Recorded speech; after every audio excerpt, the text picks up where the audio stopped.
বন্ধুরা, আজকের ভিডিওতে আপনারা কিভাবে শপসিতে নতুন অ্যাকাউন্ট বা আইডি কিভাবে খুলবেন সেটি বলতে চলেছি। তাই বন্ধুরা, আপনারা যদি না জেনে থাকেন যে শপসিতে কিভাবে অ্যাকাউন্ট খুলতে হয়, তাহলে ভিডিওটি স্কিপ না করে শেষ পর্যন্ত দেখতে থাকুন। আর এই ধরনের ইন্টারেস্টিং ভিডিও পেতে চ্যানেলটি সাবস্ক্রাইব করে বেল আইকনটি ক্লিক করে দিন। তাহলে চলুন দেখানো যাক। বন্ধুরা, শপসিতে নতুন অ্যাকাউন্ট খোলার জন্য আপনারা সর্বপ্রথম প্লে স্টোরে যাবেন। প্লে স্টোরে যাওয়ার পরে আপনারা এখানে সার্চ বারে লিখবেন শপসি। শপসি লিখে সার্চ করার পরে বন্ধুরা দেখবেন অ্যাপটি চলে আসবে। তো আপনারা এখান থেকে অ্যাপটি ডাউনলোড করে ইনস্টল করে নেবেন। তো আমি এখানে ডাউনলোড করে ইনস্টল করে নিচ্ছি। ইনস্টল করা হয়ে গেলে বন্ধুরা আপনারা এখানে ওপেনে ক্লিক করবেন। ওপেনে ক্লিক করার পরে বন্ধুরা দেখবেন এরকম একটি বিষয় চলে আসবে। তো আপনারা এখানে যে মোবাইল নাম্বারটি দিয়ে অ্যাকাউন্টটি খুলতে চান সেই মোবাইল নাম্বারটি আপনারা এখানে দিয়ে দেবেন। তো আমি এখানে মোবাইল নাম্বারটি সিম্পলি দিয়ে দিচ্ছি। দিয়ে দেওয়ার পরে বন্ধুরা আপনারা এখানে লগ ইন ইউজিং ওটিপি বলে যে অপশানটি রয়েছে সেটির উপরে ট্যাপ করবেন। ট্যাপ করার সাথে সাথে বন্ধুরা দেখবেন যে আপনারা যে মোবাইল নাম্বারটি দিয়েছেন সেই মোবাইল নাম্বারে একটি ওটিপি আসবে। আর ওটিপি আসার সাথে সাথে বন্ধুরা দেখবেন যে আপনাদের মোবাইল নাম্বারটি অটোমেটিকলি ভেরিফাই হয়ে যাবে। ভেরিফাই হয়ে যাওয়ার পরে বন্ধুরা দেখবেন যে আপনারা শপসিতে অ্যাকাউন্ট খুলে ফেলেছেন।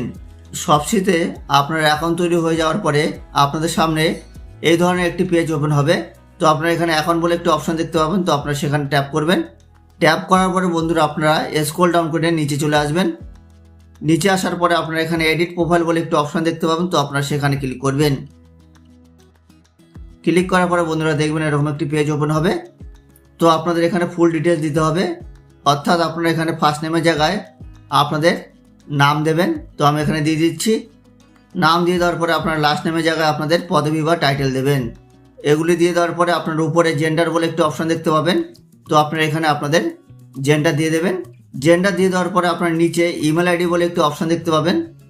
তো এখানে আপনারা চাইলে আপনাদের ইমেল আইডি দিতে পারেন, না দিলেও কোনো অসুবিধা নেই। তো এই ডিটেলসগুলি আপনারা দিয়ে দেওয়ার পরে এখানে সাবমিট বলে একটি অপশান দেখতে পাবেন। তো আপনারা সেখানে ক্লিক করবেন। ক্লিক করার পরে বন্ধুরা দেখবেন যে আপনাদের প্রোফাইলটি আপডেট হয়ে যাবে। তো এইভাবে আপনারা আপনাদের প্রোফাইলটি আপডেট করে নেবেন। আপডেট করলে সুবিধা এই যে, ধরুন আপনি যদি জেন্ডার মেল সিলেক্ট করেন তবে পুরুষদের প্রয়োজনীয় জিনিসপত্র বা প্রোডাক্ট আপনাকে সাজেস্ট করা হবে। এর পাশাপাশি ধরুন আপনি কোনো শপিং করবেন বা অর্ডার প্লেস করবেন, তখন অর্ডারটি যখন আপনার কাছে আসবে সেখানে আপনার নাম লেখা থাকবে। এই কারণেই বন্ধুরা শপসিতে অ্যাকাউন্ট খোলার সাথে সাথে আপনাদের প্রোফাইলটি এইভাবে আপডেট করে নেবেন, তাহলে আপনাদেরই সুবিধা হবে। তাহলে বন্ধুরা বোঝা গেল আপনারা কীভাবে শপসিতে সঠিক নিয়মে কীভাবে অ্যাকাউন্ট খুলবেন, অ্যাকাউন্ট খোলার পরে আপনার প্রোফাইলটি কীভাবে আপডেট করবেন।